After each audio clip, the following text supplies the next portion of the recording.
Kızılcık Şerbeti yeni sezonunda neler olacak? Videomuza geçmeden önce Kıvılcım artık daha fazla üzülmesin, yeni sezonda yüzü biraz olsun gülsün diyenler videomuzu beğensin, sayımızı görelim. Kızılcık Şerbeti'nden en güncel gelişmeleri takip etmek için ücretsiz bir şekilde abone olup bildirimleri açmayı ve hype butonuna basmayı unutmayın. Geçtiğimiz hafta 4. sezonunu olaylı bir şekilde noktalayan Kızılcık Şerbeti'nde yeni sezon öncesi vedalar ve hikayeye dahil olacak yeni isimler yavaş yavaş netleşmeye başladı. Sezon finalinde bir tarafta Nursema, İlhami ve Asil cephesinde peş peşe gelen kazalar, diğer tarafta Salkım'ın balkondan düşmesi, Sönmez Hanım'ın fenalaşması, Kıvılcım ve Ömer hattında iyice karışan dengeler vardı. Bu videoda hem vedalardan hem diziye dahil olacak oyunculardan hem de yeni sezonda yaşanmasını beklediğim gelişmelerden konuşuyor olacağız. İlk olarak Nursema ve İlhami'nin geçirdiği kazanın ardından nelerin yaşanacağıyla videomuza başlayalım.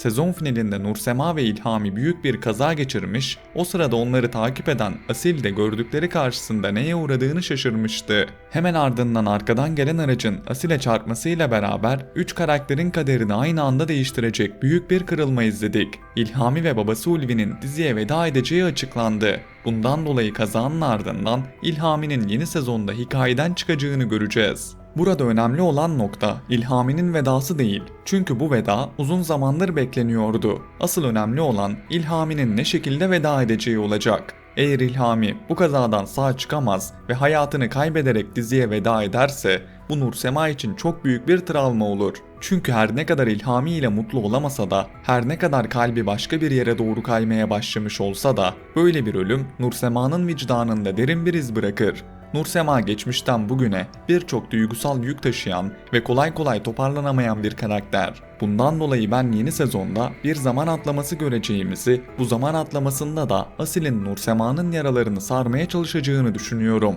Ancak yaşanan olayların ardından Nursema'nın Asil'le hemen bir aşka başlaması biraz zaman alabilir. Peki Salkım'ın balkondan düşmesinin ardından neler olacak? Burada kimlerin vedalarını göreceğiz?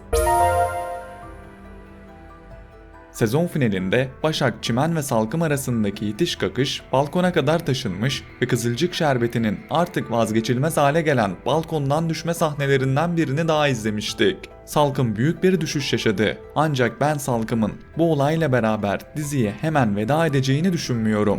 Büyük olasılıkla Salkım hayatta kalacak. Ama bu düşüş onun hayatında kalıcı bir etki bırakacak. Özellikle yeni sezonun başında Salkım'ı tekerlekli sandalyede görme ihtimalimiz oldukça yüksek. Bu da onun karakterini daha da sertleştirebilir. Salkım zaten kolay kolay geri adım atan bir karakter değildi. Başına gelen bu olaylardan sonra kendisini mağdur görecek ve yaşadığı her şeyin sorumlusu olarak Başak ile Çimen'i hedef alacaktır. Yeni sezonda Salkım ve ailesinin çok daha kötü bir çizgiye çekileceğini düşünüyorum. Özellikle Başak ve Çimen'e karşı plan üstüne plan yapacaklardır. Salkım'ın düştüğü gece yaşananların hesabını kapatması kolay olmayacak. Ailesi de bu süreçte Salkım'ın yanında duracak ve olayları daha da büyütecektir. Bu hikaye yeni sezonun en sert çatışmalarından biri olabilir.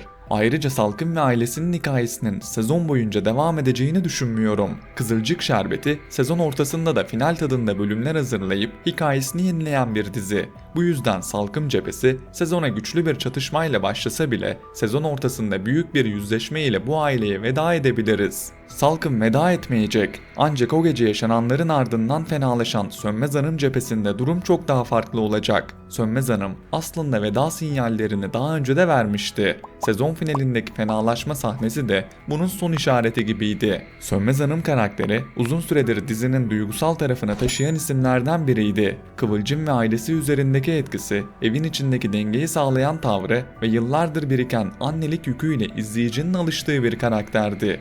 Ancak Birsen Altuntaş'ın haberine göre kendisiyle devam etmesi için görüşmeler yapılmış. Hatta ilk etapta devam etmesi beklenmiş. Fakat bütçede anlaşılamayınca Sönmez Hanım'ın vedası kesinleşti. Bu veda yeni sezonda özellikle Kıvılcım üzerinde çok büyük bir etki bırakacaktır. Çünkü Kıvılcım zaten sezon finalinde Ömer cephesinde yaşadıklarıyla yeterince kırılmıştı.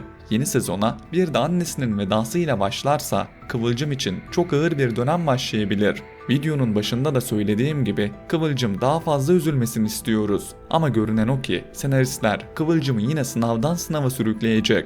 Sönmez Hanım'ın yokluğu yalnızca Kıvılcım'ı değil, çimeni ve aile içindeki tüm dengeleri de etkileyecektir. Bu veda hakkındaki düşüncelerinizi yorumlar kısmında bekliyorum. Vedalardan bahsettik. Şimdi yeni sezonda diziye dahil olacak karakterlere değinelim.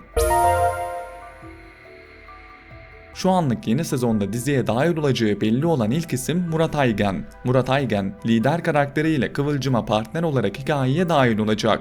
Bu hamle yeni sezonun en dikkat çekici gelişmelerinden biri. Çünkü Kıvılcım'ın karşısına güçlü, karizmatik ve hikayede ağırlığı olan bir erkek karakter çıkarılması Ömer cephesinde de dengeleri tamamen değiştirecektir. Lider karakterinin yalnızca Kıvılcım'a yeni bir partner olarak gelmeyeceğini, aynı zamanda Ömer ve Kıvılcım arasındaki gerilimi daha da büyütecek bir figür olacağını düşünüyorum.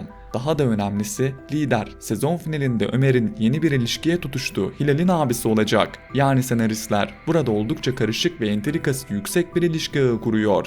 Bir tarafta Ömer'in hayatına giren Hilal var, diğer tarafta Hilal'in abisi liderin Kıvılcım'a partner olarak gelmesi var. Bu tabloya baktığımızda Kıvılcım ve Ömer arasındaki suların durulmak yerine çok daha fazla karışacağını söyleyebiliriz. Normal şartlarda izleyici Kıvılcım ve Ömer'in yeniden bir araya gelmesini bekliyor. Ama yeni sezon başında bunun hemen gerçekleşmesi pek mümkün görünmüyor. Aksine senaristler araya yeni karakterler sokarak kıskançlığı, gururu ve pişmanlığı daha da büyütecek gibi duruyor. Aynı zamanda sezon finalindeki veda yemeğinde Hilal ve Emir'in daha önceden tanışık olduklarını görmüştük. Ben bunun boşuna yazılmış bir sahne olduğunu düşünmüyorum. Kızılcık Şerbeti'nde böyle küçük gibi görünen sahneler genelde ilerleyen bölümlerde büyük olayların habercisi oluyor. Hilal ve Emir arasında geçmişten gelen bir tanışıklık varsa bunun yeni sezonda mutlaka karşılığını göreceğiz. Hatta ben önümüzdeki sezon buradan bir yasak aşk hikayesi izleyebileceğimizi düşünüyorum.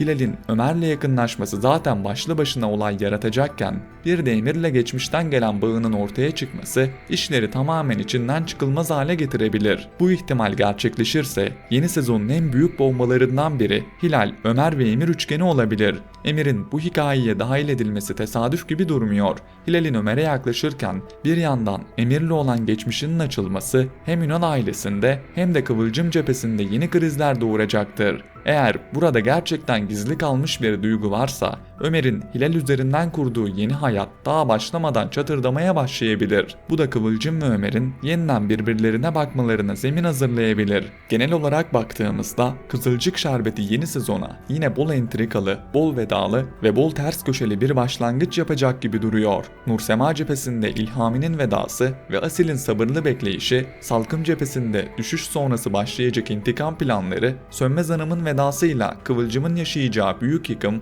Murat Aygen'in lider karakteriyle diziye dahil olması ve Hilal, Emir, Ömer hattında oluşacak yeni gerilimler yeni sezonun ana damarlarını oluşturacak. Siz yeni sezonda en çok hangi hikayeyi merak ediyorsunuz? Düşüncelerinizi yorumlar kısmında bekliyorum.